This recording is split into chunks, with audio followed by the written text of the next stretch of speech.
So when he says you're not the cause for action, that's why in Gita, you need some unfoldment. It is very difficult to read by oneself and read translation, This Krishna himself shifts from two orders of reality within the verses. He will talk from Paramarthika standpoint, which is absolute standpoint. Then he will shift to Vyavaharika, which is the transactional standpoint.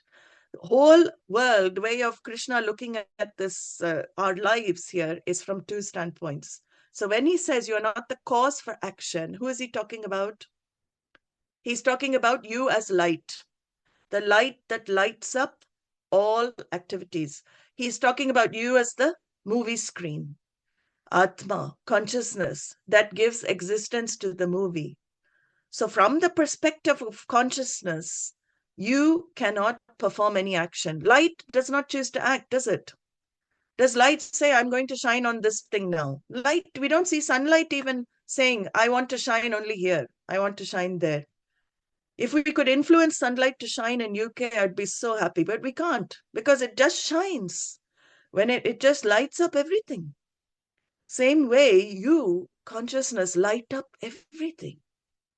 When you light up everything, you can't do anything. You are just the source of all activities. So Krishna says, from the level of light, from the perspective of consciousness, you don't have any choice because you just light up all actions. But when you're identified with a particular body, mind, sense complex, when you think, I do, it is a thought, notion. Aham karta is a notion.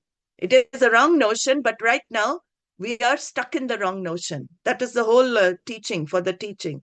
When you think aham karta, then you have choice. Then free will comes into the picture. Ultimately, when your vision shifts to consciousness, there is no such thing as free will. But so that is why I said, until you are identified with doership, you have to exercise free will. We cannot just say, I'm not the doer, I don't have free will.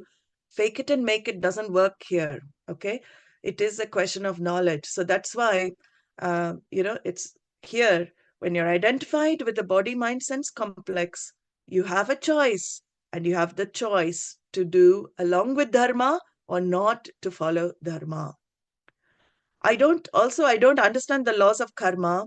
If we aren't the doers of any action, why do we have to go through samsara to spend our karma? Again, similarly, it is a confusion between who is the doer and who is not the doer.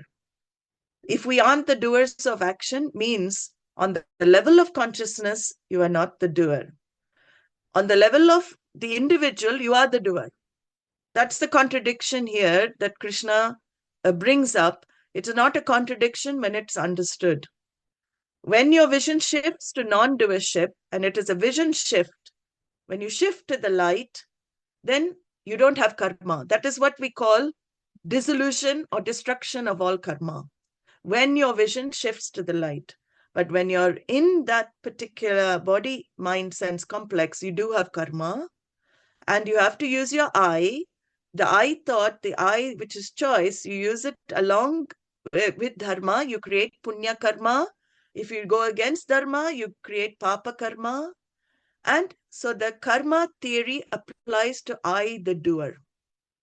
When you recognize there is no I to do, in self-knowledge, in enlightenment, there is no I that's doing, then who does karma apply to? So in fact, law of karma is only there as long as you identify with I thought, I am the doer. An enlightened jnani will be free. All the verses we'll see, 4th and 5th chapter, Krishna will talk about that. An enlightened person will be free of all karmas. How does he become free? Because there's no I to claim the result. Can light claim the result of a particular activity that is done in its presence? Can light claim the result? Oh, I did it. I did this. I have to face the consequence. I've done this. Can light have hurt or guilt? It is only when you're identified with the I that does for a result, and the I that experiences the result of karma, that you have hurt and guilt.